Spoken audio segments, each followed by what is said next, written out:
ప్రభు అయిన యేసుక్రీస్తు నామమున అందరికీ వందనాలు. ఈరోజు కూడా దేవుని గురించిన విషయాలు నేర్చుకుందాం. ప్రార్థనతో ప్రారంభించుకుందాం. మమ్మల్ని మిక్కిలిగా ప్రేమించినటువంటి మా ప్రియ పరలోకపు తండ్రి, మహోన్నతుడ, మహాగణుడ, మీ ఉన్నతమైన శ్రేష్టమైన నామానికి కృతజ్ఞతాస్తుతులు చెల్లిస్తున్నాం తండ్రి. ప్రభా, మేము బ్రతికి ఉన్నామంటే మేము కేవలం మీ కృప ద్వారా బ్రతికి ఉన్నాం తండ్రి. మేము చలిస్తున్నామంటే కేవలం మీ కృప ద్వారా మాత్రమే తండ్రి. నేను మాట్లాడుచున్నానంటే కేవలం మీ కృప తండ్రి. దేవా, మీరు నన్ను బలపరుస్తున్నారు, స్థిరపరుస్తున్నారు. సత్యవాక్యము చేత మీరు నన్ను సృష్టించారు. మీకు స్తోత్రములు తండ్రి. బలపరచండి, స్థిరపరచండి. మీ వాక్యపు లోతుల్లోకి మాట్లాడడానికి సహాయం చేయండి. దేవా, మీరు ఉన్నవాడు, గొప్పవాడు తండ్రి. మీరు నాకు సహాయం చేయవలసిందిగా ప్రభు అయిన యేసుక్రీస్తు వారి నామమున ప్రార్థిస్తున్నాం తండ్రి. ప్రభా, మీ యొక్క ఆత్మ సహాయాన్ని అనుగ్రహించండి. మాట్లాడకు సమయోచితమైన జ్ఞానాన్ని మాకు అనుగ్రహించి మమ్మల్ని స్థిరపరిచి బలపరిచి నిత్య జీవానికి నడిపించమని మా ప్రభు అయిన యేసుక్రీస్తు వారి నామమున ఈ ప్రార్థన మనవులు అడిగి వేడుకొనిచున్నాం తండ్రి. ఆమేన్, ఆమేన్. ప్రియమైన వారలారా, ఈరోజు కూడా దేవుని గురించిన విషయాలు నేర్చుకుందాం. బైబిల్ అనేది చాలా గొప్ప పుస్తకం. ఆ బైబిల్ నిత్య జీవానికి మనల్ని నడిపించేది, నిత్య జీవ సంబంధమైన క్రియలను జరిగించేది. బైబిల్ చాలా ఆధ్యాత్మికంగా మనల్ని బలపరిచేది, స్థిరపరిచేది, నిత్య జీవానికి నడిపిస్తూ మనల్ని సత్యమైన మార్గాల్లో నడిపించేది. కాబట్టి అలాంటి బైబిల్ని మనము నమ్ముకున్నాం. నేటి కాలంలో కూడా బైబిల్ నమ్ముకున్నటువంటి మనము, దేవుడు మనకు కొన్ని ఆజ్ఞలు ఇచ్చాడు. ఆ ఆజ్ఞలను గైకొంటూ, ఆ ఆజ్ఞలు గైకొనడమే దేవుని ప్రేమించడం అని, ఆ ఆజ్ఞను అనుసరించి జీవించడమే దేవునికి అనుకూలమైనటువంటి జీవితం అని మనము గ్రహించాలి. దేవుడు మనల్ని ప్రేమించాడు, ఎంతగానో ప్రేమించాడు. లోకాన్ని ఎంతో ప్రేమించాడు. లోకమును ఎంతో ప్రేమించి తన కుమారుడైన యేసుక్రీస్తు ద్వారా మనల్ని ఎన్నుకున్నాడు. దేవుడు ఆది యందు భూమి ఆకాశములను సృజించెను. ఆదికాండం 1వ అధ్యాయం 1వ వచనంలో చూసినట్లయితే ఆది యందు దేవుడు భూమి ఆకాశములను సృజించెను. భూమి నిరాకారముగాను శూన్యముగాను ఉండెను. చీకటి అగాధ జలముల పైన కమ్మిండెను. దేవుని ఆత్మ జలముల పైన అల్లాడుచుండెను. ఇలా దేవుడైన యెహోవా దేవుడు భూమి ఆకాశములను సృజించిన తర్వాత, ఆయా జీవరాశులను సృజించిన తర్వాత 6వ దినమున తన పోలికగా 1వ అధ్యాయం 26వ వచనం, దేవుడు మన స్వరూపమందు మన పోలిక చొప్పున నరులను చేయుదము. వారు సముద్ర చేపలను, ఆకాశ పక్షులను, పశువులను, సమస్త భూమి మీద ప్రాకు ప్రతి జంతువును ఏలుదురుగాక అని పలికెను. దేవుడు తన స్వరూపమందు నరుని సృజించెను. దేవుని స్వరూపమందు వాని సృజించెను. స్త్రీనిగాను పురుషునిగాను వారిని సృజించెను. అంటే దేవుడైన యెహోవా మనుషులను 6వ దినమున సృజించాడు. అంటే సమస్త జీవరాశులైతే చేశాడు. సమస్త జీవరాశులను చేసిన తర్వాత, భూమిని చేసిన తర్వాత, ప్రకృతిని చేసిన తర్వాత, ప్రతి జంతువును చేసిన తర్వాత ఏమంటున్నాడు? వారిని స్త్రీనిగాను పురుషునిగాను చేద్దాము. చేసిన తర్వాత వారు ఈ భూమిని ఏలుతారు. అంటే ఏలికలై ఉంటారు అనమాట. వీరే ఏలుతారు. అంటే వీరే రాజులుగా, అంటే ఈ సమస్త భూమి మీద అధికారులుగా ఉంటారు. వీళ్ళే ఎవరు? దేవుడైన యెహోవా నేలమంటితో నరుని నిర్మించిన తర్వాత వారి నాసికారంధ్రములో జీవవాయువుగా నరుడు జీవాత్మాయను వ్రాయబడిన ప్రకారం నరులను దేవుడు సృజించాడు. అదే 100వ కీర్తనలో కూడా ఈ సమస్త మానవాళిని ఎవరు చేశారు అని కాస్త మనం అనుకున్నట్లయితే 100వ కీర్తన 3వ అధ్యాయము 100వ కీర్తన 3వ వచనం, ఆయనే మనలను పుట్టించెను, మనల్ని మనమే సృజించుకోనలేదు అని పుట్టోట్లో రాయబడింది. మనము ఆయన వారము, ఆయన ప్రజలము, ఆయన మీపు గొర్రెలము. అంటే ఇక్కడ దేవుడైన యెహోవా మనల్ని సృజించాడు, ఆయననే మనల్ని పుట్టించెను. యెహోవాయే దేవుడని తెలుసుకునుడి, ఆయనే మనలను పుట్టించును. మనము ఆయన వారము. మనం భూమి మీద బ్రతికే సమస్త జీవరాశులు ఎవరైతే ఉన్నారో వారందరూ ఎవరి వారంట? దేవుని వారు. వారంతా దేవునికి సంబంధించిన వాళ్ళు. ఆయన మేపు గొర్రెలమంట మనమంతా. ఇప్పుడు ఈ మానవాళిని సృజించిన తర్వాత నేల మట్టితో నరుని నిర్మించిన తర్వాత దేవుడు ఏదైనా తోటలో వారిని ఉంచిన తర్వాత మీరు అన్ని ఫలవృక్షములను తినవచ్చును, కానీ తోట మధ్యలో ఉంచినటువంటి మంచి తెలివిని తెలిపి ఆ చెట్టును మీరు ఆ పండ్లను తినకూడదు అని ఆజ్ఞను ఇచ్చింటాడు. దేవుడు ఆజ్ఞ ఇచ్చినప్పుడు వారు ఆ ఆజ్ఞను స్వీకరించారు తినకూడదు అని అన్నప్పుడు అప్పుడు సర్పం తన కుయుక్తి చేత హవ్వను మోసపరిచి వారిని పాపములకు పడిపిస్తుంది. అంటే ఆ పండును తినిపించేలా చేస్తుంది. అట్లా ఆ అవ్వ పాపం చేయడం ద్వారా, అలాగే ఆదాము కూడా కొన్ని ఫలములు తిన్న తర్వాత వారిద్దరు పాపం చేసిన వారుగా, అంటే ఆజ్ఞ అతిక్రమమే పాపం అన్నట్టు ఆ ఆజ్ఞను వారు అతిక్రమించారు. ఇప్పుడు మనం కూడా ఒకటి బాగా గుర్తించుకున్నట్లయితే ఆజ్ఞను ఎవరైతే అతిక్రమిస్తారో వారు పాపం చేసిన వారు. కాబట్టి మనం ఆజ్ఞలను జ్ఞాపకం చేసుకోవాలి, ఇతరులను ప్రేమించాలి, దేవుడు చెప్పినట్టు నడుచుకోవడమే, దేవుడు చెప్పిన మాటకు విధేయులు కావడమే దేవుని ప్రేమించడం. కాబట్టి ఇప్పుడు ఆ ఒక్క మానవుడు ఎవరు, ఆ ఆదాము నుంచి ఇప్పుడు వారు పాపం చేశారు, అంటే అవిధేయత వలన వారు పాపంలో పడిపోయారు. అట్లా లోకంలోకి పాపం అనేది ప్రవేశించను అంటే అవిధేయత వలన వారు పాపాన్ని తెచ్చుకున్నారు. విధేయత చూపకుండా వారు పాపాన్ని కొని తెచ్చుకున్నారు. అదే రోమపత్రిక చూసినట్లయితే రోమపత్రికలో కూడా 5వ అధ్యాయం ఒక మనుషుని ద్వారా ఇట్లుండగా 5వ అధ్యాయం 12వ వచనంలో ఇట్లుండగా ఒక మనుషుని ద్వారా పాపం ద్వారా మరణమును లోకములో ఎలాగూ ప్రవేశించెనో అలాగుననే మనుషులందరూ పాపము చేసినందున మరణము అందరికీ సంప్రాప్తమాయను. అంటే లోకంలో జీవించే ప్రతి మనిషి పాపము చేశారు. పాపము చేసి దేవుడు అనుగ్రహించే మహిమను పొందలేకపోతున్నారు. అదే రోమపత్రిక 3వ అధ్యాయం 23వ వచనం, ఏ భేదమును లేదు, అందరూ పాపము చేసి దేవుడు అనుగ్రహించే మహిమను పొందలేకపోతున్నారు. అంటే ఒక మనుషుని ద్వారా పాపం ద్వారా సమస్త మానవులకు మరణం అనేది సంప్రాప్తమైంది. అందరికీ పాపం ద్వారా వచ్చే జీవితం మరణం అనేది అందరికీ సంప్రాప్తమైంది. ఇది ఎలాంటి మరణం అంటే ఆత్మీయ మరణం. ఈ మరణం ఆత్మీయ మరణం. దేవుని ఆజ్ఞలను ఆదాము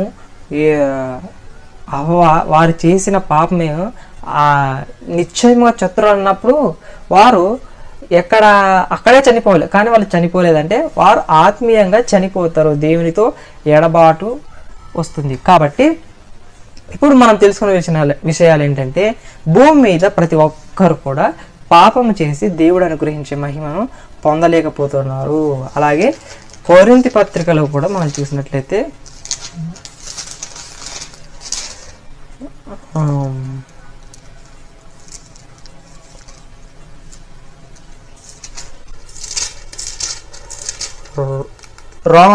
రోమపత్రిక 3వ అధ్యాయం 11వ వచనం చూసినట్లయితే నీతిమంతుడు లేడు, ఒక్కడును లేడు. అంటే నీతిని జరిగించే ఒక్కడు కూడా లేడంట. గ్రహించు వాడెవడను లేడు, దేవుని వెదకు వాడెవడను లేడు. అందరూ పాపం చేశారు.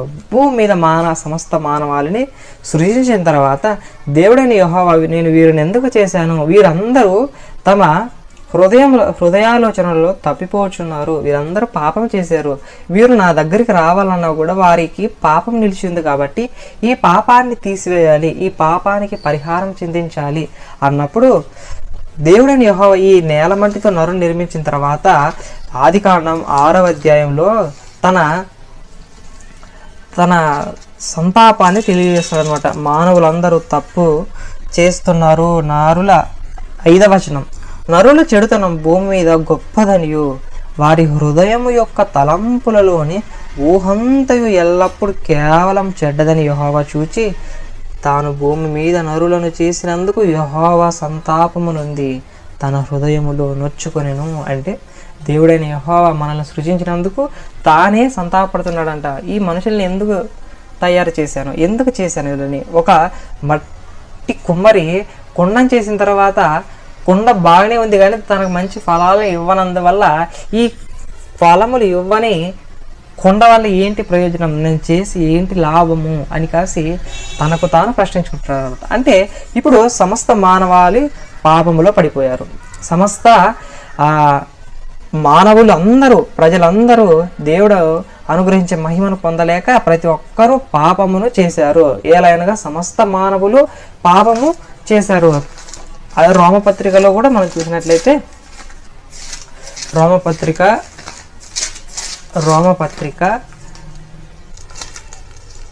అది 5వ అధ్యాయంలోన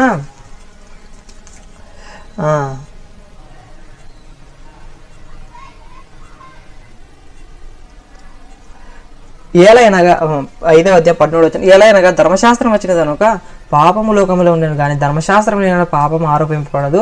అయినను ఆదాము చేసిన అతిక్రమమును పోలి పాపము చేయని వారి మీద కూడా ఆదాము మొదలుకొని మోషే వరకు మరణమేలెను. ఆదాము రాబో అని గురుతై ఉండెను. అంటే సమస్త మానవులు 12వ వచనం చూసినట్లయితే ఇట్లుండగా ఒక మనుషుని ద్వారా పాపము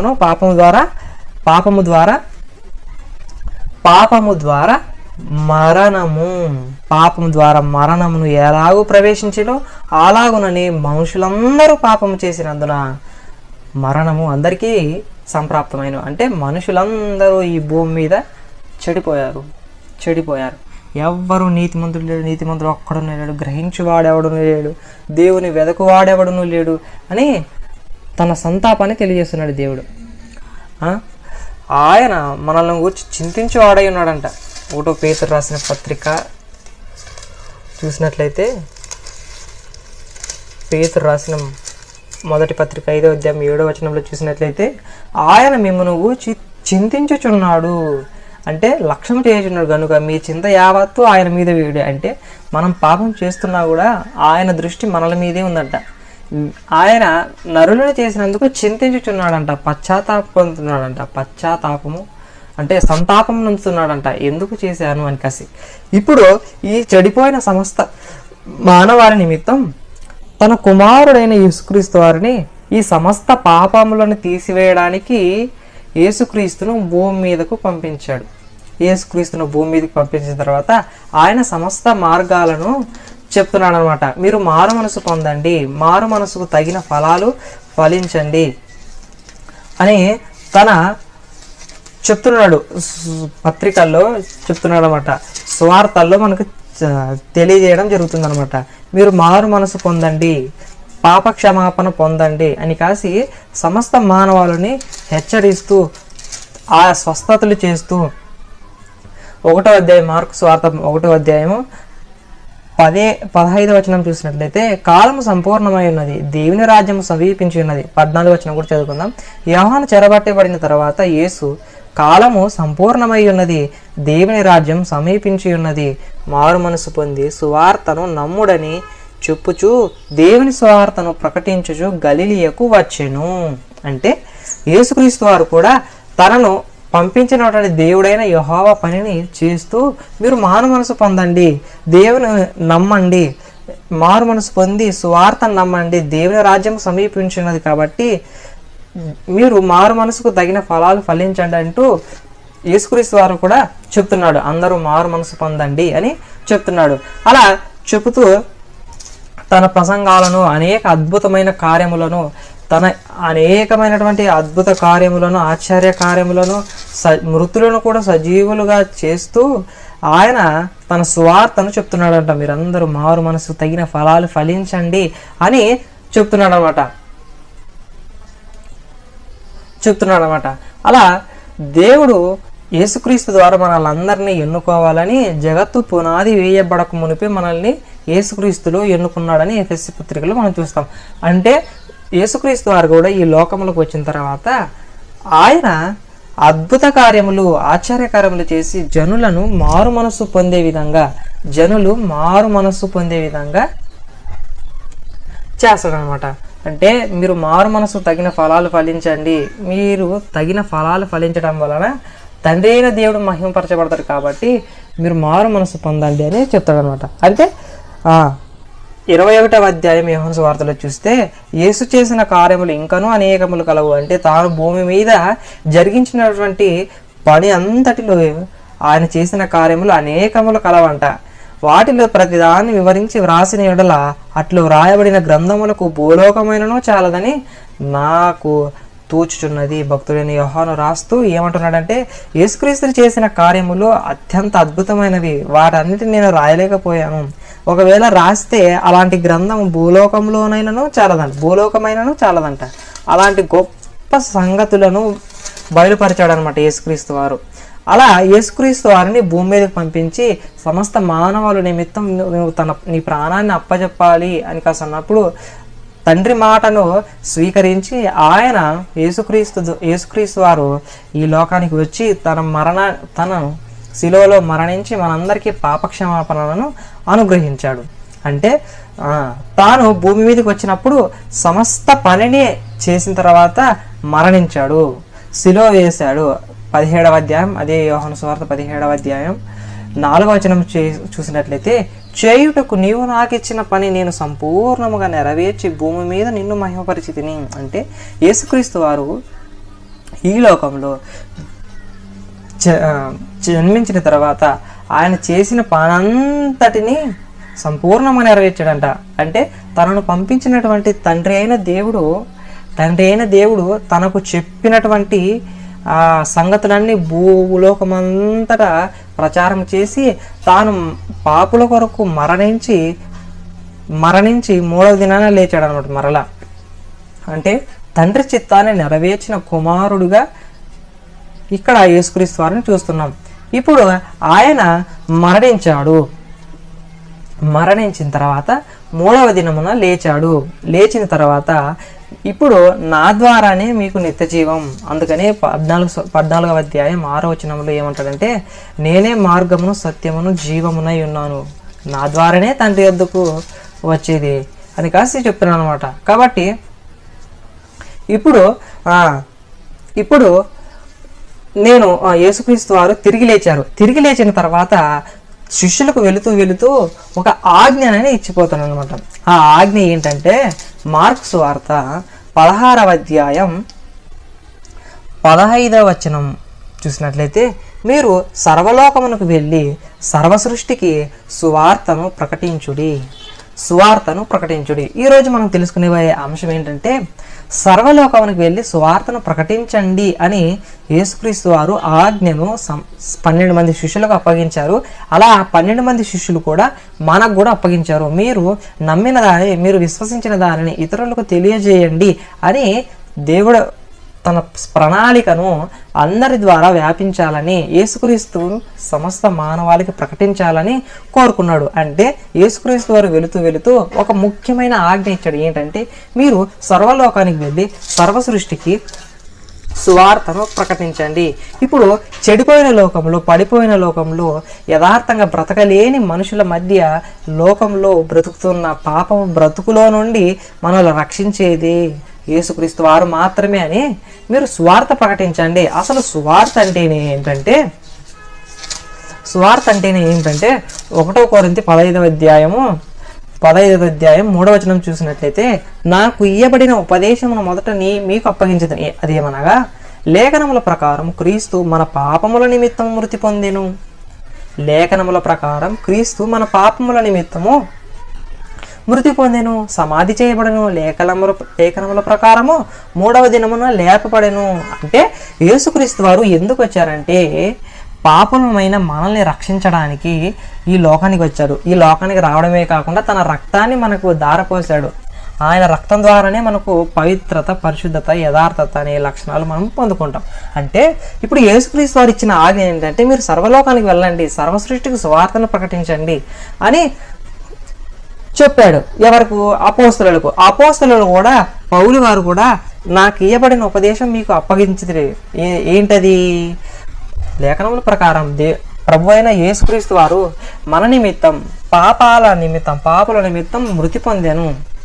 అంటే యేసుక్రీస్తు వారు పాపుల నిమిత్తం ఈ లోకానికి వచ్చాడు. ఇప్పుడు పాపంలో కూరుకున్నటువంటి మనిషి, దేవునికి దూరమైనటువంటి మనిషి ఇప్పుడు ఏం చేయాలంటే, యేసుక్రీస్తును నమ్మి ఆయన పాపాల నిమిత్తం నా కొరకు మరణించాడని విశ్వసించి ఆయన యందు విశ్వాసం ఉంచడం ద్వారా మన బ్రతుకును బాప్తిసం ద్వారా రక్షణలోకి వచ్చి మీరు రక్షింపబడి మారు మనసుకు తగిన ఫలాలు ఫలించడం వలన మీరు నిత్య జీవాన్ని సంపాదించుకుంటారు. కాబట్టి మీకు తెలియబడిన సంగతులు ఏమనగా యేసుక్రీస్తు ద్వారా నిత్య జీవము మీకు వస్తుంది, మీరు స్వతహాగా నా యుద్ధకు రాలేరు అని తండ్రి అయిన దేవుడు చెప్తున్నాడు. అలాగే యెషయా గ్రంథం 53వ అధ్యాయం మొదటి వచనంలో యెషయా గ్రంథము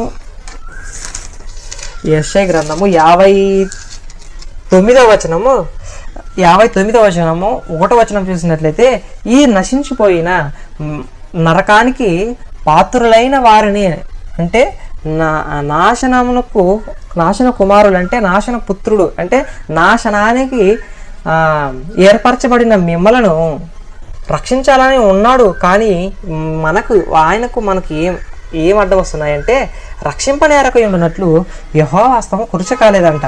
అంటే రక్షింపనేరకై ఉన్నట్లు యెహోవా హస్తము కురచకాలేదు, విననేరకై ఉన్నట్లు ఆయన చెవులు మందము కాలేదు. మీ దోషములు మీకును మీ దేవునికి అడ్డముగా వచ్చేను. మీ దోషములు మన పాపములు మన దేవునికి మనకు అడ్డముగా వచ్చును. కాబట్టి మనవి ఆలకించట్లేదు, ఆయన హస్తము మన కురచకాలేదంటే రక్షింపని ఉన్నట్లు ఆయన ఏమి చేయలేని పరిస్థితిలో ఉన్నాడు. ఎందుకంటే మన పాపములు అడ్డంగా వచ్చును. ఇప్పుడు ఈ దేవునికి మనుషునికి మధ్యగా ఉన్నటువంటి మన పాపాలను తీసివేయడానికే యేసుక్రీస్తు వారు ఈ లోకానికి వచ్చి తను తాను అర్పణముగాను బలిగాను సమర్పించుకున్నాడు. అలా యేసుక్రీస్తు వారు పరిశుద్ధుడు, పవిత్రుడు, నిర్దోషి, నిష్కల్మషుడు, పాపులలో చేరక ప్రత్యేకముగా ఉన్నవాడు. అలాంటి గొప్ప యేసుక్రీస్తు ప్రభు వారిని ఇతరులకు ప్రకటించమని యేసుక్రీస్తు వారు నన్ను గూర్చి ప్రకటించండి, నన్ను గూర్చి ప్రకటించడం వలన మీకు ఏం జరుగుతుందంటే అనేకులు మారు మనసు పొందుతారు. మారు మనసు పొందడం వలన వారు రక్షణలోకి వస్తారు. రక్షణలోకి రావడం వలన నా తండ్రి మహింపరచబడతాడు. ఎందుకంటే దేవుడని యెహోవా ఏం కోరుకుంటున్నాడంటే సమస్త మానవాళు నశింపకుండా నిత్య జీవాన్ని స్వతంత్రించుకోవాలని నా తండ్రి ఆశపడి దీర్ఘశాంతము గలవాడై ఉన్నాడు. కాబట్టి యేసుక్రీస్తు వారి మరణం వలన లోకంలోకి పాపక్షమాపణ వచ్చింది. అంటే 24వ అధ్యాయం లూకాసు వార్త 24వ అధ్యాయము 46వ వచనం నుండి చూసినట్లయితే క్రీస్తు శ్రమపడి 3వ దినమున మృతుల్లో నుండి లేచుననియు యెరూషలేము మొదలుకొని సమస్త జనములలో ఆయన పేరట మారు మనస్సును పాపక్షమాపణయు ప్రకటింపబడుననియు వ్రాయబడి ఉన్నది అని లేఖనములను చూపిస్తూ ఆ దారిలో ఉన్నటువంటి వారితో సంభాషిస్తున్నాడు యేసుక్రీస్తు వారు. అంటే మనకి ఏం అర్థమవుతుందంటే యెరూషలేము మొదలుకొని సమస్త జనములలో ప్రభు మీద పాపముతో పడి ఉన్నటువంటి మనుషులందరూ యేసుక్రీస్తు పేరట ఆయన నామమున, క్రీస్తు నామమున, యేసు నామమున మారు మనస్సును పాపక్షమాపణయు ప్రకటింపబడుననియు వ్రాయబడుచున్నది. అంటే ఇప్పుడు మనకు ఒకటి అర్థమవుతుంది, అంటే దేవుడు మనల్ని ఎన్నుకోవాలి అనుకున్నాడు, అది యేసుక్రీస్తునందు ఎన్నుకోవాలి అనుకున్నాడు. ఎందుకంటే మనం పాపముతో కూరుకొని పాపములోనే పడిపోతే ఆయన దగ్గరకు మనము చేరలేము. ఇప్పుడు తన ప్రియ కుమారును అద్వితీయ కుమారుని యందు విశ్వాసం ఉంచడం ద్వారా తండ్రి అయిన దేవుని యొద్దకు వెళతాము. యేసుక్రీస్తు వారు చెబుతూ నా యందు విశ్వాసం ఉంచేవాడు నా మీద కాక నన్ను పంపిన వాని యందు విశ్వాసం ఉంచుచున్నాడు కాబట్టి వాడు నిత్య జీవము గలవాడు. అంటే యేసుక్రీస్తు వారు తండ్రి అయిన దేవుని యొద్ద నుండి మన యొద్దకు వచ్చాడని మనం నమ్మితే మనం కూడా నిత్య జీవ సంబంధము అని చెప్తున్నాడు. అంటే ఇప్పుడు మనం ఈరోజు తెలుసుకుపోయే అంశం ఏంటంటే, ఇప్పుడు బైబిల్ ఏం చెప్తుంది, సమాజంలో అనేక బోధకులు, అనేక పాస్టర్లు, అనేక సత్యాన్ని తెలుసుకున్న సత్య సువార్థికులు ఏం చేస్తారంటే యేసుక్రీస్తును ఇతరులకు ప్రకటిస్తారు. ఇతరులకు ప్రకటించడం వలన వారు ఏమనుకుంటారంటే వీళ్ళేంటి బైబిల్ పట్టుకొని ఏదో చిన్న మైక్ పట్టుకోవడమే కాకుండా వీరు మత మార్పిడి చేస్తున్నారు అంటున్నారు. అంటే మతాన్ని మారుస్తుంటారు. ఇక్కడ మన భారతదేశంలో కూడా అన్ని మతాల వారు ఉన్నారు. జైనులని, బుద్ధిస్టులని, క్రైస్తవులని, హిందువులని, ముస్లింలని, ఇలా చాలా మంది ఉన్నప్పటికీ క్రైస్తవులు అనే వీళ్ళు ఏం చేస్తున్నారంటే పాస్టర్లు కానీ సువార్థికులు కానీ వీరందరూ ఏం చేస్తున్నారంటే అందరికీ సువార్తను ప్రకటిస్తున్నారు, అంటే మత మార్పిడి చేస్తున్నారు అని వీరు హిందువులైన వారు, ముస్లిమ్స్ అయిన వారు, ఇతరులు జైనులు కానీ ఎవరైనా కానీ వీరిని క్రైస్తవులను చూసి ఏమనుకుంటారంటే వీరు తప్పు చేస్తున్నారు, మత మార్పిడి అనేది తప్పు అని కాసి అంటున్నారు. అసలుకి బైబిల్ మతం మార్చుకోమంటుందా, మనసు మార్చుకోమంటుందా అని మనం సూటిగా ప్రశ్నిస్తే బైబిల్ ఏం చెప్తుందంటే, యేసుక్రీస్తు వారు ఏం చెప్తున్నారంటే, పాపాన్ని తీసివేసుకొని మొదట, అంటే మనసు మార్చుకోండి. మతం మార్చుకోవడం మొదట కాదు, మనసు మార్చుకోవడం, హృదయాన్ని మార్చుకోవడము ముఖ్యము. ఎందుకంటే మనము పాపం చేస్తున్నామంటే పాపము వలన వచ్చే జీతం మరణము. ఆ పాపము చేస్తున్నామంటే కేవలం మన హృదయాలోచనలను మార్చుకోవడమే. పాపం చేయకపోవడము, చేయడం అనేది హృదయాలోచనల మీదే ఆధారపడి ఉంటుంది.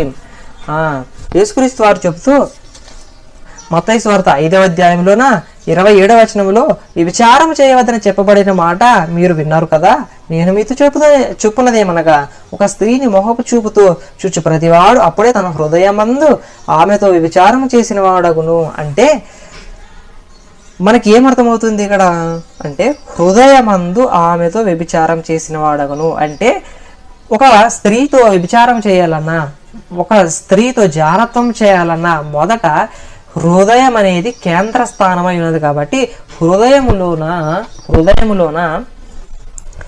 హృదయములోన కలిగే దురాశది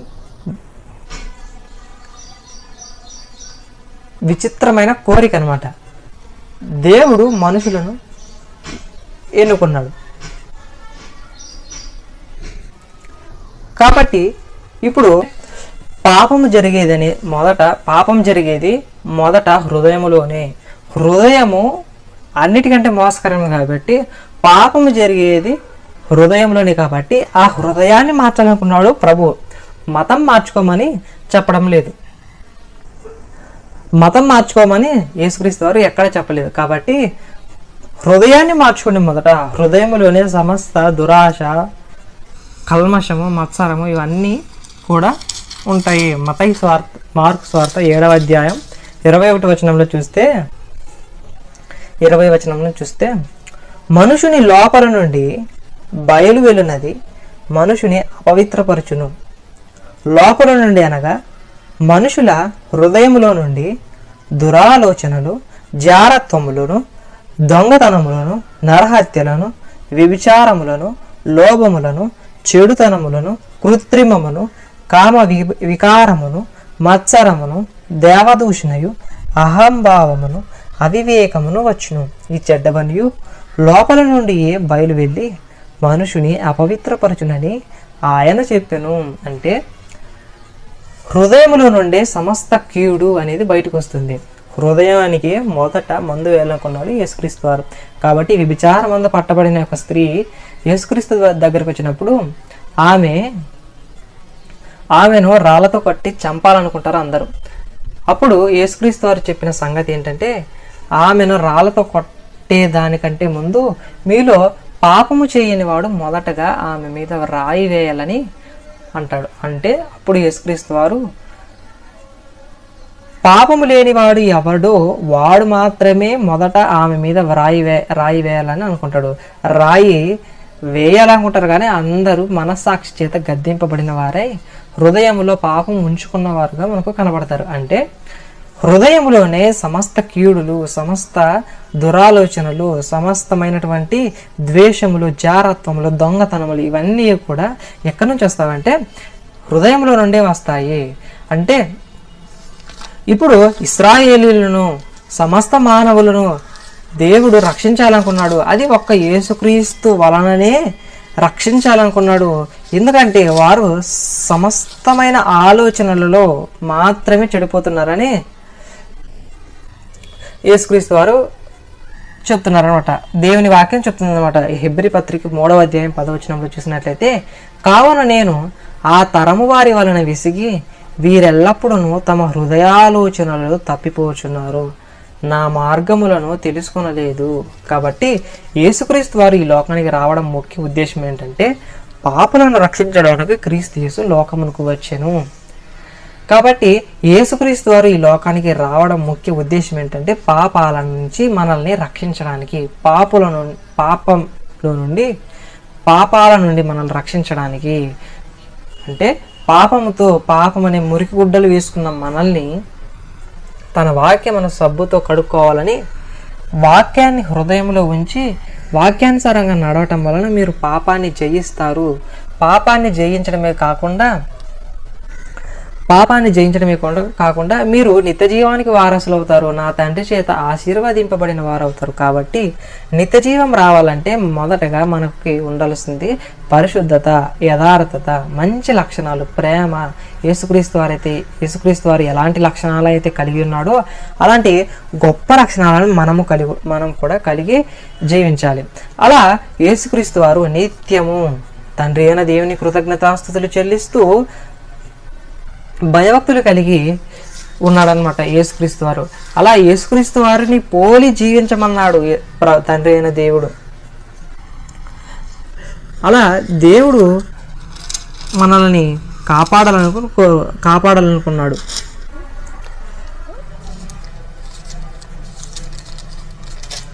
అలాగే 5వ అధ్యాయం చూసినట్లయితే 5వ అధ్యాయం 7వ వచనం, హెబ్రీ పత్రిక 5వ అధ్యాయం 7వ వచనం, యేసుక్రీస్తు వారు శరీరధారి అయిన దినములలో మహారోదనముతోనూ కన్నీళ్లతోనూ తన్ను మరణము నుండి రక్షింపగలవానికి ప్రార్థనలను యాచనలను సమర్పించి భయభక్తులు కలిగి ఉన్నందున ఆయన అంగీకరింపబడెను. అంటే తాను శరీరధారి అయిన దినములలో తండ్రి అయిన దేవునికి రోదనముతోనూ కన్నీళ్లతోనూ దేవునికి ప్రార్థన విజ్ఞాపనలు తెలియజేసేవాడు అనమాట. భయభక్తులను యాచనలను సమర్పించి ఆయన వలన అంగీకరింపబడిన వాడుగా యేసుక్రీస్తు వారు ఉన్నారు. అంటే మనము కూడా తండ్రి అయిన దేవుని నుండి అంగీకరింపబడాలంటే ప్రభు అయిన యేసుక్రీస్తు స్వార్థను నమ్మి, ఆ స్వార్థ నమ్మడమే కాకుండా మారు మనసుకు తగిన ఫలాలు ఫలిస్తూ బాప్తీసం తీసుకుని రక్షణలో ఉంటూ, ఆ రక్షణలో ఎదుగుతూ ప్రభు బలయందు, రొట్టె విరుచుట ఎందును, సహవాసమందును, అపోస్తల బోధ ఎందును ఎడతెగగా ఉంటే మనము నిత్య జీవానికి వారసులుగా ఎంచబడతాం. అలా కాకుండా మనం చేసే ప్రతి పని వ్యర్థమైనది అవుతుంది. కాబట్టి యేసుక్రీస్తు తండ్రి అయిన దేవుని యొక్క సంకల్పం ఏమిటంటే, యేసుక్రీస్తు వలన నేను సమస్త మానవాళిని నా దగ్గరికి చేర్చుకోవాలనుకుంటున్నాను. కాబట్టి మీరు వెళ్ళండి, మీరు వెళ్ళి ప్రకటించండి. మీరు ప్రకటించడం వలన ఏమవుతుందంటే వారు విని మారు మనసు పొందుతారు. కాబట్టి మీరు వెళ్ళండి, సువార్త ప్రకటించండి అని సమస్త రక్షింపబడిన వారి అందరికీ చెప్తున్నాడు అనమాట. మీరు నమ్మిన దానిని ఇతరులకు, మీరు విశ్వసించిన దానిని ఇతరులకు తెలియజేయండి. ఇతరులకు తెలియజేయడం వలన వారు కూడా రక్షణలోకి వస్తారు. రక్షణలోకి రావడమే కాకుండా వారిని మీరు నిత్య జీవ వారసులుగా చేస్తారు. కాబట్టి ఇప్పుడు సువార్త వలన మనకి లాభాలు ఏంటంటే, మనము మారు మనసు పొంది రక్షింపబడిన వారమైతే మనకు నిత్య జీవము వస్తుంది. మారు మనసుకు తగిన ఫలాలు ఫలించడం వలన దేవుడు మహిమపరచబడతాడు. మనల్ని కన్నందుకు దేవుడు కూడా సంతోషిస్తాడు. అప్పుడు ఆనాటి కాలంలో సమస్త మానవాళిని చేసినందుకు దేవుడైన యెహోవా సంతాపం పడినట్టు, చింతిస్తున్నట్టు, వీరిని ఎందుకు చేశాను అని వీరిని ఎందుకు చేశాను అని హృదయంలో నొచ్చుకొనిన వాడుగా ఉన్నారు. కానీ ఇప్పుడు యేసుక్రీస్తు వలన మనల్ని ఎన్నుకొని ఆయన యేసుక్రీస్తు వారు మనకిచ్చిన పనిని, స్వార్థ ప్రకటన అనే పనిని మనము నెరవేర్చడం వలన, అంటే చేయడం వలన దేవుడు కూడా మహిమపరచబడతాడు. అంటే అనేక హృదయాలను తిప్పిన వ్యక్తిగా యేసుక్రీస్తు వారు మనకు కనబడుతున్నాడు. కాబట్టి మనము మన ప్రభు అయిన యేసుక్రీస్తు వారు నామమును బట్టి తండ్రి అయిన దేవునికి ప్రార్థన చేయవాడెవడో వాడు రక్షింపబడతాడు. కాబట్టి రక్షణ రావాలంటే సువార్తను నమ్మాలి. అసలు సువార్తను స్వీకరించలేకపోవడానికి గల కారణం ఏమిటంటే వీరు మత మార్పిడి చేస్తున్నారు. మత మార్పిడి చేయడం వలన వారు మతాలు మార్చుకుంటున్నారు. ఇక్కడ యేసుక్రీస్తు వారు చెప్పినట్టు, నేను మతాన్ని మార్చడానికి రాలేదు కానీ మనసులు మార్చడానికి మాత్రమే నేను ఈ లోకానికి వచ్చాను. మనసులను మార్చి మనసులో నా ఆజ్ఞలను, నా విధులను పెట్టాలని ఆశపడ్డాడు యేసుక్రీస్తు వారు. కాబట్టి కాబట్టి తండ్రి అయిన దేవుని దగ్గరకు మనల్ని చేర్చేది కేవలము యేసుక్రీస్తు వారు మాత్రమే. ఆయనే మనకు నిత్య జీవానికి మార్గమై ఉన్నారు. ఆయనే మనకు నిత్య జీవమై ఉన్నారు. కాబట్టి సువార్త ప్రకటన అనేది మతం మార్చడం అయితే కాదు, మతం మార్చడం కాదు. యేసుక్రీస్తు వారు భూమి మీదకి వచ్చి అన్యజనుల మధ్యను తన స్వజనుల మధ్యను సూచక్రియలను ఎందుకు చేశారంటే, మీరు నన్ను నమ్మండి, నన్ను నమ్మడం వలన మీకు నిత్య జీవం వస్తుంది, మీరు నన్ను నమ్మడం వలన మీరు నిత్య జీవానికి వారసులు అవుతారు. అలా పాపములో ఉన్నటువంటి మానవులందరినీ యేసుక్రీస్తు వారి వలన తండ్రి అయిన దేవుడు రక్షించాలనుకున్నాడు. కాబట్టి యేసుక్రీస్తు వారు ఈ లోకానికి వచ్చారు. ఈ లోకానికి రావడమే కాకుండా తన ప్రాణాన్ని అర్పించారు. ఇప్పుడు ఆయన మరణ సమాధిని పునరుత్థానంలో ప్రకటించడం వలన, సువార్త ఇతరులకు ప్రకటించడం వలన వారు కూడా రక్షింపబడి సంఘములకు చేర్చబడి రక్షింపబడిన వారుగా ఉంటారు. కాబట్టి హృదయమే అన్నిటికీ మూల కారణం. కాబట్టి హృదయానికి మందు వేయాలనుకున్నాడు. కాబట్టి హృదయంలోనే నా ఆజ్ఞలను నా విధులను ఉంచుతాను. బయట చేసినటువంటి విగ్రహారాధనలో బలిలు కానీ ఇవి కానీ ఏమి వాటి వలన పరిశుద్ధత అనేది రాదు. కాబట్టి కొరింథీ 2వ పత్రికలో 6వ అధ్యాయం 18వ వచనంలో 16, 17, 18 వచనాలు ఏమంటాడంటే, దేవుని ఆలయమునకు విగ్రహములు ఏమి పొందిక మనము జీవము గల దేవుని ఆలయమై ఉన్నాము. అందుకు దేవుడు ఇలాగూ సెలవిచ్చుచున్నాడు, నేను వారిలో నివసించి సంచరింతును, నేను వారి దేవుడునయ్యుందును, వారు నా ప్రజలయ్యుందురు. కావున మీరు వారి మధ్య నుండి బయలు వెడలి ప్రత్యేకముగా ఉండుడి, అపవిత్రమైన దానిని ముట్టకుడని ప్రభు చెప్పుచున్నాడు. మరియు నేను మిమ్మల్ని చేర్చుకొందును, మీకు తండ్రినయ్యుందును, మీరు నాకు కుమారులను కుమార్తెలనయ్యుందురని సర్వశక్తి గల ప్రభువు చెప్పుచున్నాడు. అంటే దేవుడే ఒక మనుష్యునిలో నివసించి తన కార్యాలను జరిపించుకోవాలని ఆశపడ్డాడు అనమాట. సువార్త ద్వారా మనుషులందరినీ రక్షించుకోవాలని తన సంకల్పమై ఉన్నది, దేవుని సంకల్పమై ఉన్నది. కాబట్టి ఇప్పుడు సువార్త ప్రకటించుచున్న వారు ఎలాంటి ఉద్దేశం కలిగి ఉన్నారు? ఇప్పుడు సువార్త ప్రకటించద్దండి, మా వద్దకు రావద్దండి, మీరు ఎందుకు మతాలను మారుస్తున్నారు మీరు అని ఒకవేళ పాస్టర్లు కానీ సువార్థికులు కానీ మనము ఒకవేళ అడిగితే వారు ఏం చెప్తారో తెలుసా? మేము మతం మార్చడానికి రాలేదండి, వారు చెప్పేది సత్యము. కాబట్టి వారు ఏం చెప్తారంటే, మేము మతాలను మార్చడానికి రాలేదు, దేవుడు మనసు మార్చుకోమన్నాడు, మతం మార్చుకోమనలేదు. ఇదిగో యేసుక్రీస్తు వలన దేవుడు మనల్ని ఎన్నుకున్నాడు. ఎందుకంటే సమస్త మానవాళి అనేది పాపములో పేరుకుపోయింది. కాబట్టి యేసుక్రీస్తు ద్వారా పరిశుద్ధత, పవిత్రత, యథార్థత అనే లక్షణాలు మనం కలిగి ఉండడం వలన యేసుక్రీస్తు ద్వారా దేవుడు మనల్ని ఎన్నుకున్నాడు. కాబట్టి పాపము నుంచి మనకు విముక్తి, విమోచన ఎవరి వలన అంటే యేసుక్రీస్తు వలన. కాబట్టి మేము యేసుక్రీస్తును ప్రకటిస్తున్నాము. కాబట్టి యేసుక్రీస్తు చాలా గొప్ప వ్యక్తి, యేసుక్రీస్తు చాలా మంచి వ్యక్తి. పరిశుద్ధత, పవిత్రత, యథార్థత, నిర్దోషి, నిష్కల్మషుడు, పాపంలో చేరక యథార్థముగా ఉన్నవాడు, ప్రత్యేకముగా ఉన్నవాడు. కాబట్టి అలాంటి రక్షకుని మీరు తెలుసుకోవడం వలన, ఆయనలాగా జీవించడం వలన మీరు నిత్య జీవానికి సంబంధులు. కాబట్టి మీరు ఏ మార్గమున మీరు రక్షింపబడలేరు. మీరు విగ్రహముల యందు నమ్మిక ఉంచటం వలన వాటితో మీరు సమానులగుదురు. వాటితో సమానులు అంటే విగ్రహము ఏమీ మాట్లాడదు, విగ్రహము చేతులతో ముట్టుకోదు, కాళ్ళతో నడవదు. కాబట్టి విగ్రహములకు సమర్పించి మొక్కటం వలన మీరు కూడా వాటితో సమానులు అవుతారు.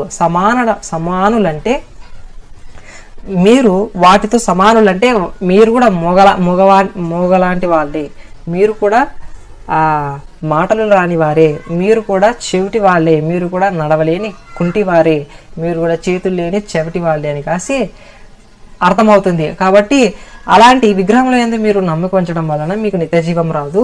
కేవలం దేవుడైన యెహోవా సువార్త ప్రకటన ద్వారా, యేసుక్రీస్తు ద్వారా మనలందరినీ ఎన్నుకున్నాడని వారు చెప్తారు.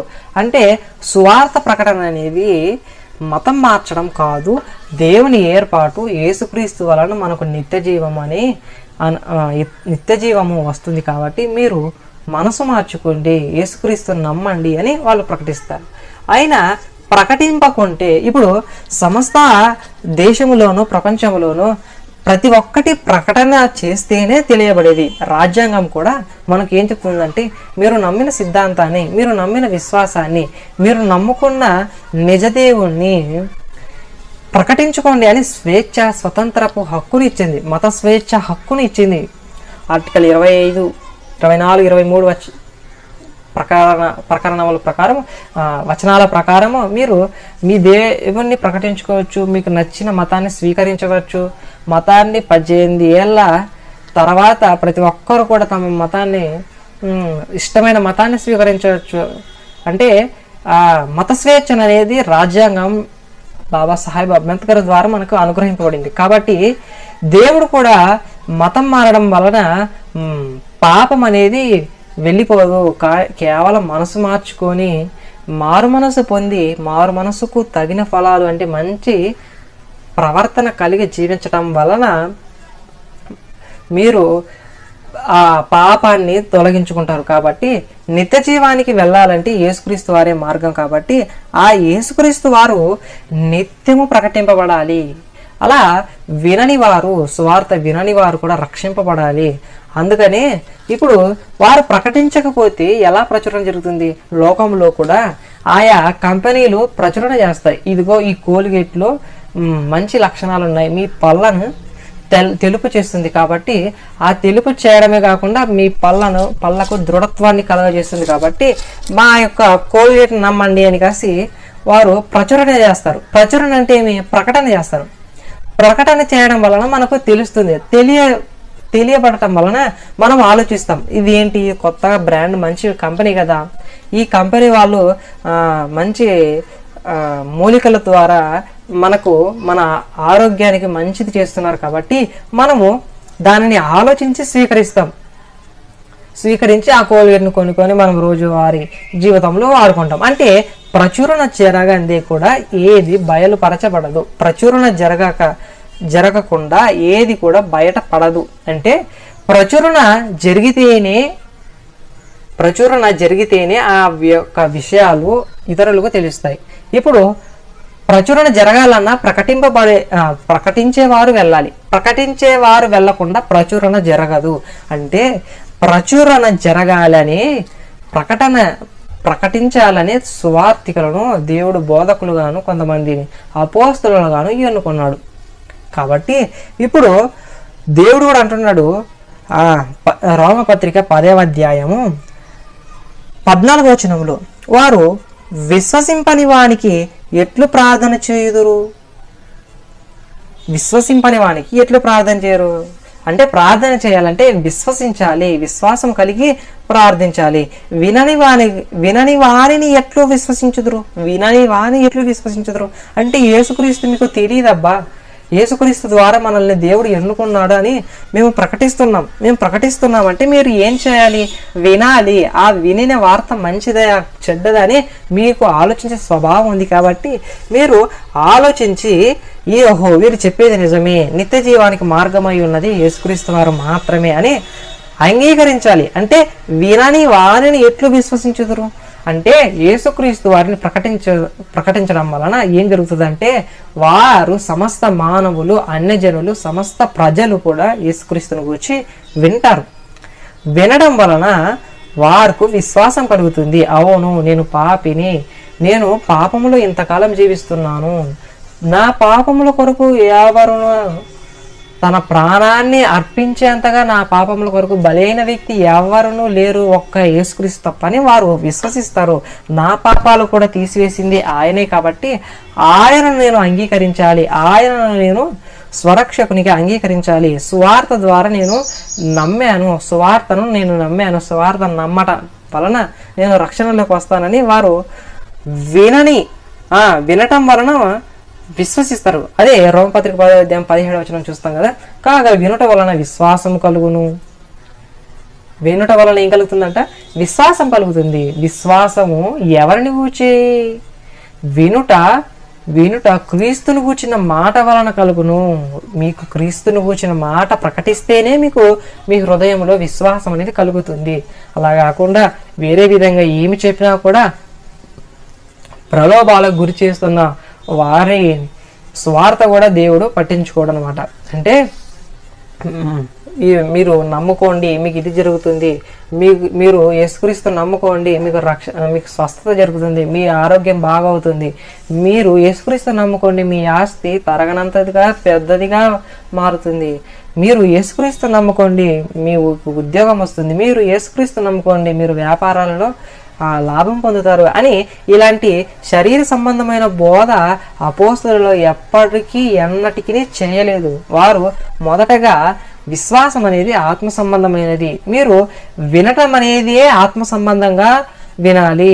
వినుట క్రీస్తుని కూర్చిన మాట వలన కలుగు. కాబట్టి యేసుక్రీస్తు వారు ఈ లోకంలో మనల్ని ధనవంతులుగా చేయడానికి రాలేదు, కానీ పరలోకమందు మనల్ని ధనవంతులుగా చేయడానికి ఆయన భూమి మీద దరిద్రుడయ్యాను అని వ్రాయబడింది. కాబట్టి ఇప్పుడు వినని వారిని ఎట్లు విశ్వసించదురు అంటే వినాలి. యేసుక్రీస్తుని గురించి వినటం ద్వారా మనం రక్షణలోకి వస్తాం.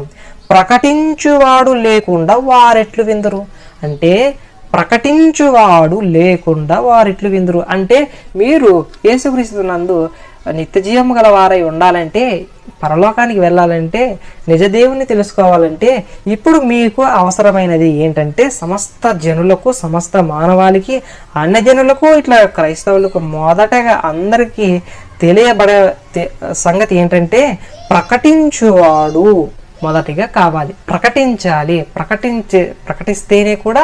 ప్రకటిస్తేనే వారికి విషయాలు అనేది తెలుస్తుంది. అలా ప్రకటన చేయడం వలన వారు వింటారు. ప్రకటించువాడు వెళ్ళి ప్రకటన చేస్తే వారు వింటారు. అప్పుడు వారు వినటం వలన విశ్వాసం కలుగుతుంది. వినడం కూడా ఆ యేసుక్రీస్తుని గురించే చెప్పాలని మనకు అర్థమవుతుంది. ఈ పత్రికలో వినడం కూడా యేసుక్రీస్తుని గురించి చెప్పడం వలన ఆయన మృతుల్లో నుండి తిరిగి లేచాడు, మనకు నిత్య జీవమై ఉన్నాడు. కాబట్టి ఆ నిత్య జీవానికి వారసులు మనం కావాలంటే మనము ప్రకటనను వినాలి, విని విశ్వసించాలి. ప్రకటించువాడు లేకుండా వారెట్లు విందురు అంటే ప్రకటన జరగాలి. మీరు సర్వలోకానికి వెళ్ళి సర్వసృష్టికి సువార్త ప్రకటించండి. అదే మనము ఇతరులకు చెప్పాలి. అలాగే 15వ వచనంలో 10వ అధ్యాయం 15వ వచనంలో ప్రకటించువారు పంపబడని ఎడల ఎట్లు ప్రకటించుదురు? ప్రకటించువారు పంపబడని ఎడల అంటే ఒకవేళ పంపబడలేకపోతే ప్రకటన ఎలా జరుగుతుంది? మీరు ఎలా వింటారు అంటే ప్రకటించువారు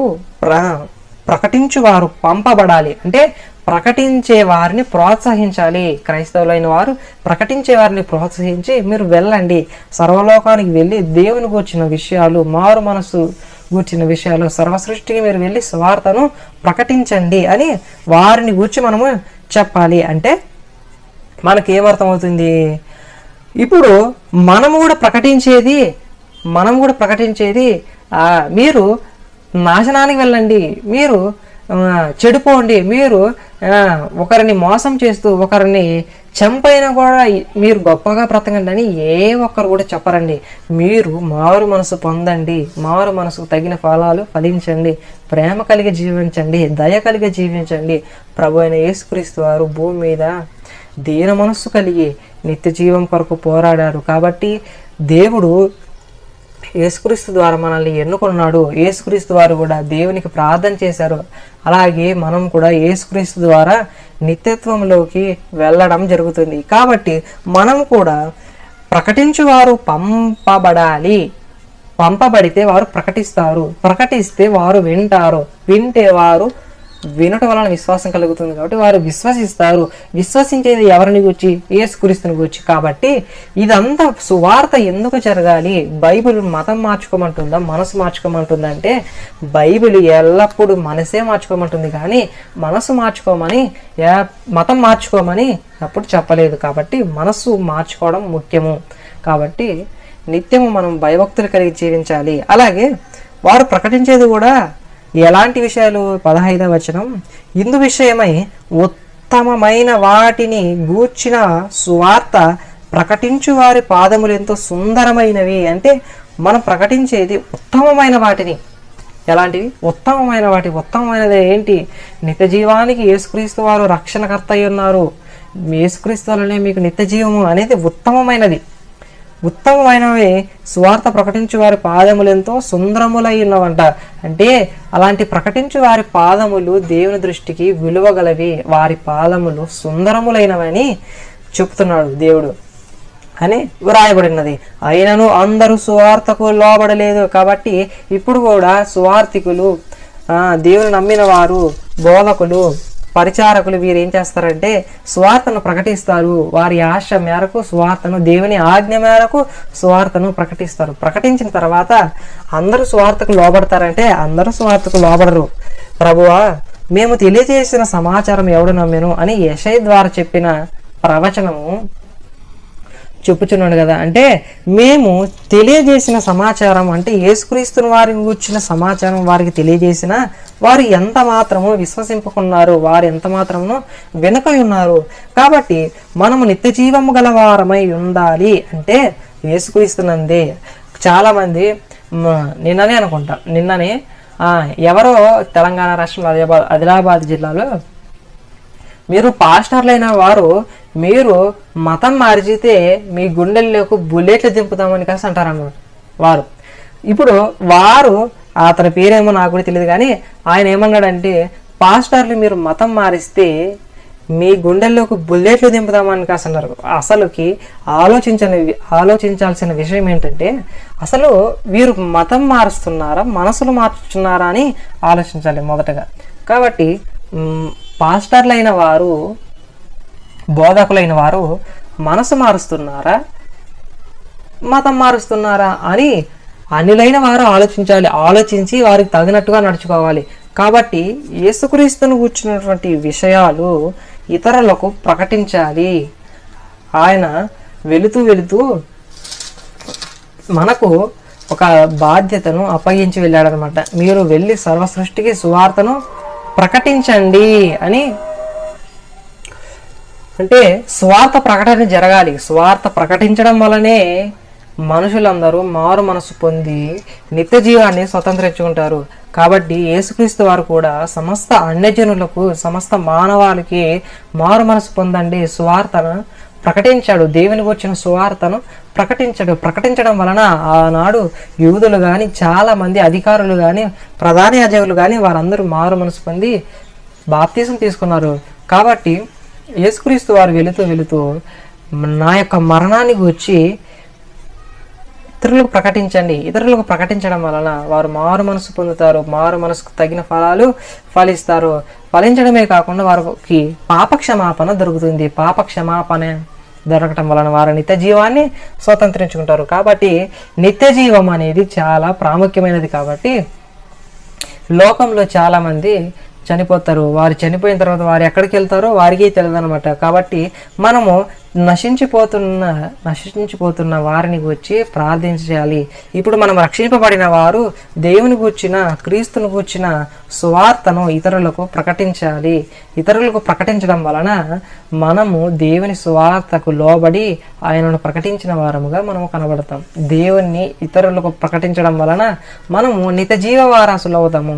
కాబట్టి దేవుని ఆజ్ఞకు లోబడిన వారుగా మనము కనబడతాం.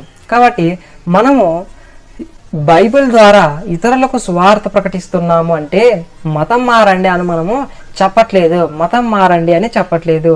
ఒక వ్యక్తి 2021 సంవత్సరము కింద మేము క్రైస్తవ్యాన్ని అంతం చేస్తాము అని అన్నారు. అసలుకి క్రైస్తవ్యాన్ని అంతం చేయలేరు. ఎందుకంటే ఇది దేవుని ప్రణాళిక. దేవుడు తన సంకల్పాన్ని క్రీస్తు ద్వారా ఎన్నుకున్నాడు, సువార్త ద్వారా ఎన్నుకున్నాడు.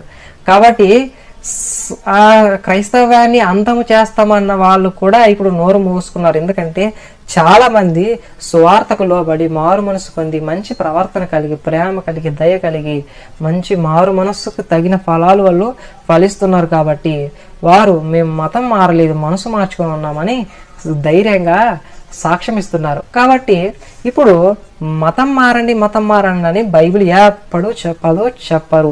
ఎవరు కూడా బోధకులైన వారు కానీ, స్వార్థికులైన వారు కానీ, స్వార్థని చెప్పేవారు కానీ, ఎవరు కానీ మీరు మనసు మార్చుకోండి అని చెప్తారే కానీ మీరు మతం మారండి అని ఎన్నడూ చెప్పడు. బైబిల్ ఎన్నడూ చెప్పరు. ఇప్పుడు దేవుడు తన గ్రంథమైనటువంటి పరిశుద్ధ గ్రంథం ద్వారా సమస్త మానవాళికి తన వాక్యాన్ని స్వార్థికుల ద్వారా, ఉపదేశకుల ద్వారా,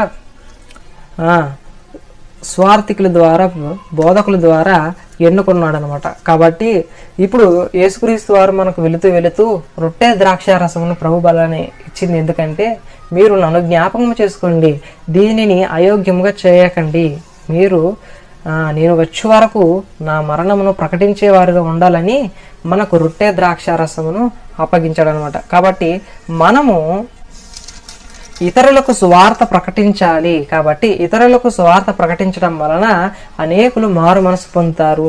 దేవుడైన యెహోవా మొదటిగా చేసినటువంటి సంతానము ఆనాటి జనాంగాల వలన విసిగి సంతాపం పొందాడనమాట. కాబట్టి ఇప్పుడు కూడా మనమందరము రక్షణ పొందాలి. రక్షణ పొంది సత్యమును గూర్చి అనుభవ జ్ఞానం గలవారై ఉండవాలని దేవుడు ఇచ్చించున్నాడు.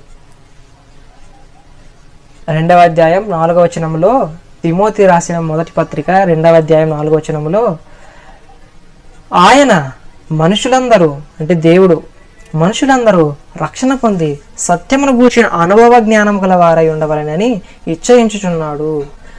అంటే సమస్త మానవాళులు, సమస్త ప్రజలు మీరు సత్యమును గూర్చి అనుభవ జ్ఞానం గలవారై ఉండాలని ఇచ్చయించుచున్నాడు, అంటే ఇష్టపడుతున్నాడు దేవుడు. కాబట్టి మనము సత్యమును గూర్చి సాక్ష్యం ఇవ్వడానికి సర్వలోకానికి వెళ్ళి సత్యాన్ని ప్రకటించాలి. యేసుక్రీస్తుని వారిని గురించి ప్రకటన చేయాలి. అలా ప్రకటన చేయడం ద్వారా తండ్రి అయిన దేవుని యొక్క సంకల్పాన్ని నెరవేర్చిన వారముగా అవుతామన్నమాట. కాబట్టి దేవుడు మనల్ని ఎందుకు నియమించుకున్నాడు, ఎందుకు ఏర్పరచుకున్నాడు, ఎందుకు మనల్ని సత్యములోకి నడిపించాడంటే, మీరు నన్ను నమ్ముకున్న తర్వాత మీరు నిత్య జీవానికి వారసులు అవుతారు. కాబట్టి మీలాగే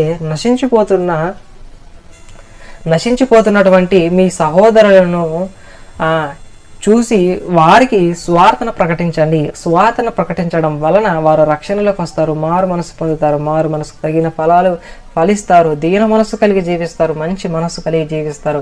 కాబట్టి అలాంటి ధన్యత అందరికీ వస్తుంది. కాబట్టి మనము ప్రభువును నమ్ముకున్న వారుగా మనం ఏం చేయాలంటే సువార్తను ప్రకటించాలి. సువార్తను ప్రకటించడం మనకు దేశ రాజ్యాంగము ఇచ్చినటువంటి హక్కు. కాబట్టి దేశ రాజ్యాంగము మనకి ఇచ్చినటువంటి హక్కును స్వతంత్రంగా ఉపయోగించుకుంటూ అనేకులకు క్రీస్తుని గూర్చిన మాటను ప్రకటించాలి. ప్రకటన జరగడం వలన యేసుక్రీస్తు వారు ఇతరులకు తెలియజేయబడతాడు. కాబట్టి ప్రకటించాలి. ప్రకటన చేస్తేనే యేసుక్రీస్తు వారు ఇతరులకు బయలుపరచబడతాడు. పాపక్షమాపణ, మారు మనస్సు వారందరికీ దొరుకుతుంది. కాబట్టి విశ్వాసంలో వారు శ్రద్ధ కలిగి జీవిస్తారు. కాబట్టి మనం కూడా విశ్వాస సంబంధమైన పోరాటం పోరాడి సువార్థికుని పని చేయాలి అని ఆనాడు అపోస్తలుడైన పౌలు గారు తిమోతికి తన కుమారునికి రాస్తున్నాడు అనమాట. మనం కూడా సువార్థికుని పని చేయవలసిందిగా మనకు కూడా నియమించాడు. కాబట్టి దేవుడు మనం కూడా సువార్త ప్రకటన చేయవలసిందిగా ప్రభు పేట అందరికి మనం చేస్తూ ఈ మనవులు ఈ దేవుని యొక్క వాక్యములను ముగిస్తూ ప్రార్థన చేసుకుందాం. చివరి ప్రార్థన. మమ్మల్ని మిక్కిలిగా ప్రేమించినటువంటి మా ప్రియ పరలోకపు దేవ, మహోన్నతుడ, మహాగణుడ, మీరు మమ్మల్ని పరీక్షిస్తున్నారు, మమ్మల్ని పరిశీలిస్తున్నారు. మీకు స్తోత్రములు తండ్రి. మా తప్పిదములను క్షమించండి, మమ్మల్ని సరైన మార్గంలోకి నడిపించమని నిత్యము మీ కృతజ్ఞతాస్తుతులు చెల్లిస్తున్నాను. నన్ను రక్షించండి, బలపరచండి, స్థిరపరచండి. సత్యమైన వాక్యం చేత నా హృదయాన్ని తృప్తిపరిచి మీ చిత్తానుసారంగా బ్రతకడానికి సహాయం చేయమని మిమ్మల్ని వేడుకొంచున్నాను తండ్రి. మీరు నాకు సహాయం చేయండి.